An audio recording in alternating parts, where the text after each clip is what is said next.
It's just so simple. Use it. Yeah, but yours is more fun. Good evening. Hi. Janice Christensen, 1233 East. Thank you. It's because I've goofed up every other time. So now you get to tell us a little more about yourself. Okay. Do you want me to proceed, or do you want to ask me questions? You proceed. Okay. That is the first question. Yep. It is. That's the first question. Tell us about yourself. About myself. I anticipated that you would say, why are you doing this? And so those are my responses about why I am stepping forth in this situation. I'm not concerned about furthering a political career, about money, about any type of fame. I love North Ogden, and I love the citizens, and I've had lots of interaction over the years with the citizens in North Ogden, and I'm so grateful for that. I think I moved here for the same reason most people move here or value having been raised here. I was raised and educated in a metropolis of several millions. I have lived and worked in San Francisco. I have lived and began to raise a family of 6 children in Las Vegas. It isn't that I haven't tasted other experiences, but why I was delighted to move to North Ogden and why I enjoy it is I believe it's for the same reason most people are here. It is a family-based, quiet community, and that's what we value and what we treasure about North Ogden. With my concern and my love and appreciation of people who live here, I have some concerns about the city, and I want to step forward and invest myself to help forward the city in these directions. First of all, I am very, very, very concerned about what has developed to be animosity within our city. The lack of respect between people who disagree with each other or who have different opinions. It results, I think that it has come about because of a lack of communication.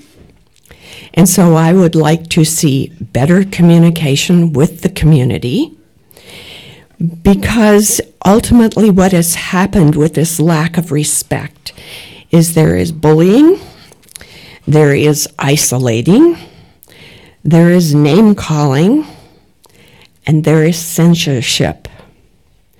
If a person disagrees with you or someone, they might be called uncivil instead of just disagreeing with you or having a different opinion.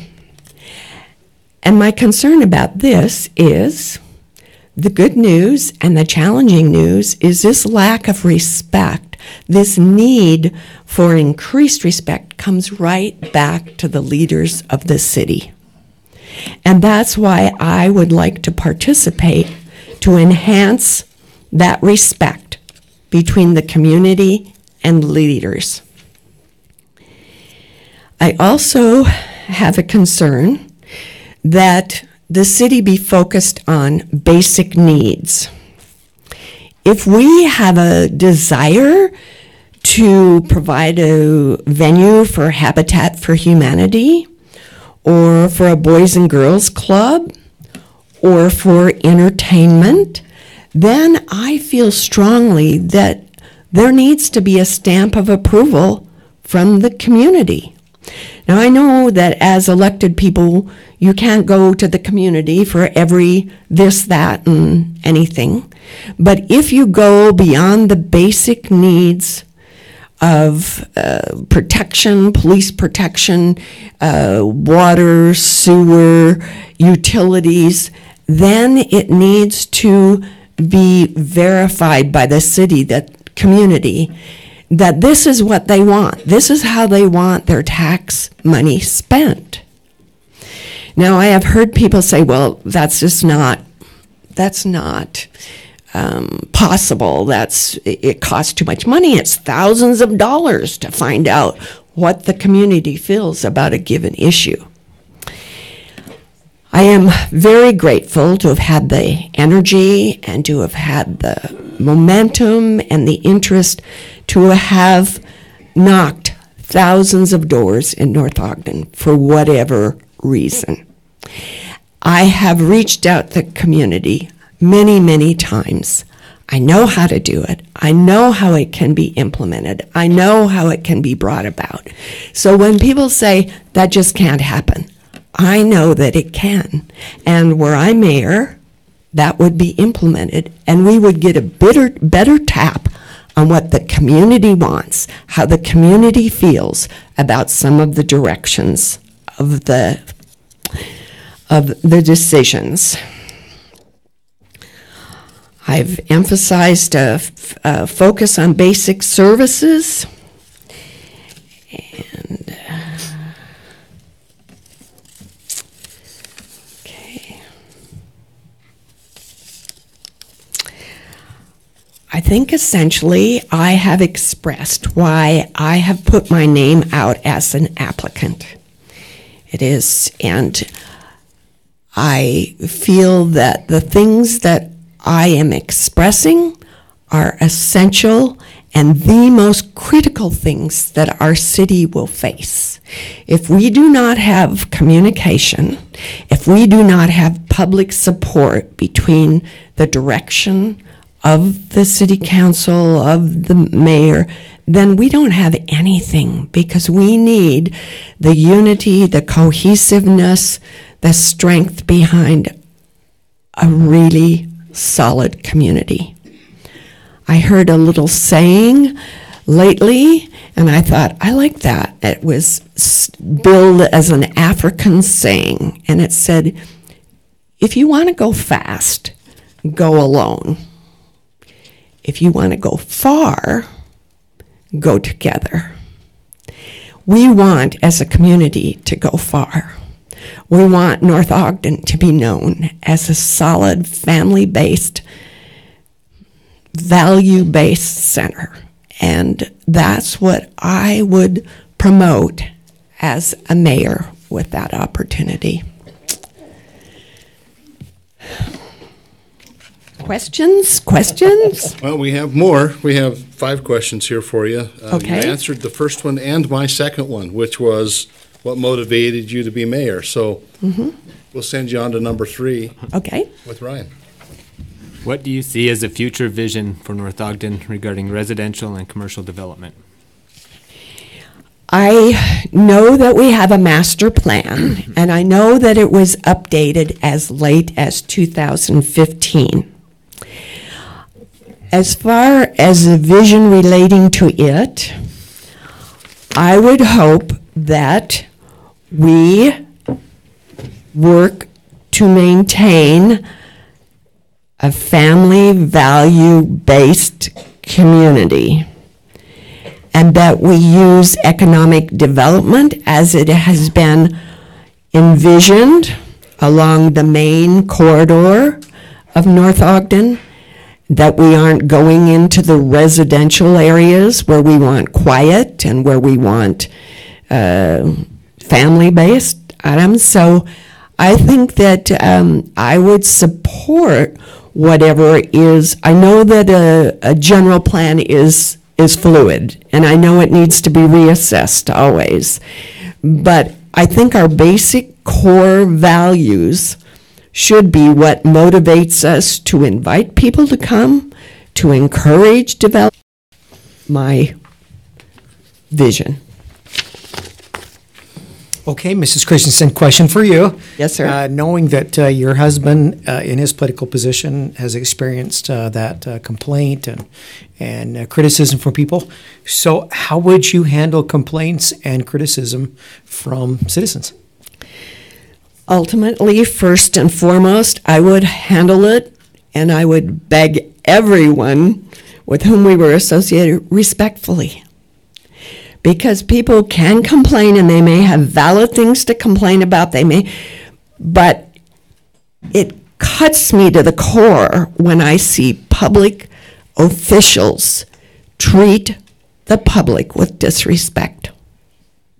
And I have seen many opportunities of the opposite here, and I have applauded them and usually let the person know how I had admired, even though they may have felt under attack, even that they handled the complaint with respect. And that's the only way we can go forward as a city, as a strong city, is if we can learn to deal with negativism with respect.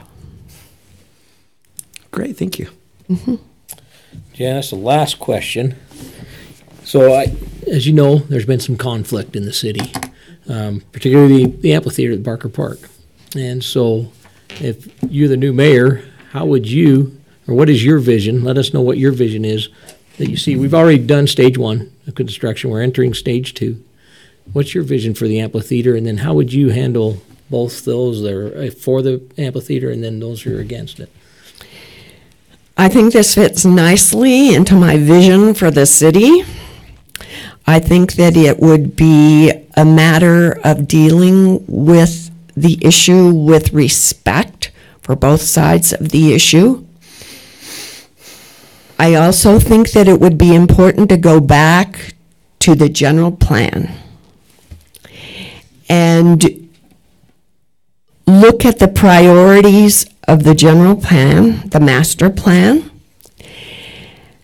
along with our accepted community values, family-based,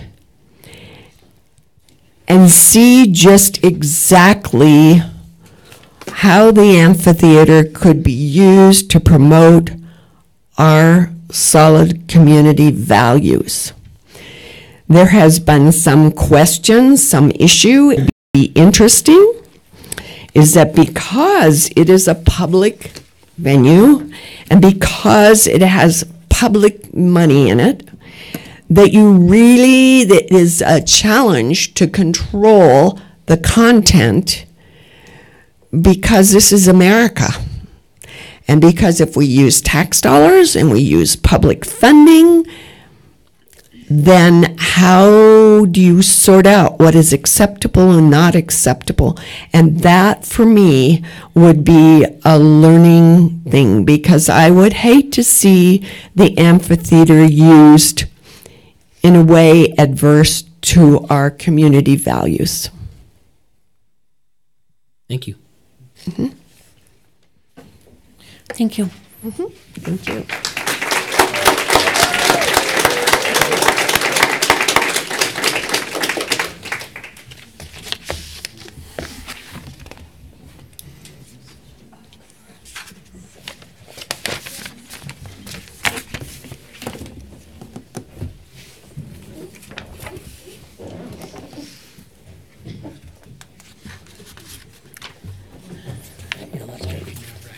You had to do this. It's pretty nerve-wracking, I'll bet. Phil actually had to do it too. It's pretty nerve-wracking. The room's about this full for me too. Pardon me? I said the room is almost this full when I was here. Is what? This room is almost this full when I did it. Yeah, I know. Like I said, it's gotta be pretty nerve-wracking. You can't know what to film. I didn't. I just ran. I didn't get interviewed. Huh? Heck yeah, I did. That's not gonna work. Hi, Julie. Hi, Cheryl. We're going to start with the first question, and just tell us a little bit about yourself, okay? Okay, my name is Julie Anderson. I want to welcome everybody tonight. Thanks for being part of the process. I was born in Manchester, England, I grew up there. And in 1979, I married my husband, Dale. No, he did not go on a mission in England. He went to Germany. We met in the town of Burley, Idaho. I know. Our first date was a rodeo. I should have known where my life was going, but that's where it went. This little prim little girl who went to an all-girls school in a muddy arena with lots of mess. So 3 years later, I took out my citizenship because I believed in this process. I believed I had to have a voice. Just before I came from England, I had one chance to vote, and I voted against the common market. I said, nope, we're not going into that Brexit thing. They went in, and now we're out, but working on it. I have 3 boys. I have grandkids. I have 1, 2, 3. I have 5 grandkids, one that is deceased, a little girl, Aubrey Jo, and then I have 4 grandsons. So boys seem to be my life. I am a substitute teacher. I love working with kids. For 28 years, I ran the Weber County Junior Posse. And it's been fun to watch those kids go from little 8-year-olds to mothers. It's been a wonderful experience. I have been involved in city politics since we moved here. I've attended a lot of city council meetings and planning commission meetings. I believe in the process. And I'm grateful for this opportunity to be able to sign up to do this process, to be able to have people hear my voice and the things that I think. I'm married to a wonderful husband named Dale, who, when you see the horse and buggy going around town, that's him. He has a very good skill that is a dying art. So when you see him, enjoy that moment, because you're not going to see it very often. I have all my family that lives, my immediate family that lives here, and they all live in Boise, Idaho. Close enough to visit, far enough away, I don't have to deal with their drama. But I love them all. But that's kind of me in a nutshell. Thank you. Next question. Yeah. Got it? I got it. What motivated me to be mayor, to sign up for mayor? That's it. Have you guys ever been involved in something that you totally believe in? Something that is so important to you that you give your heart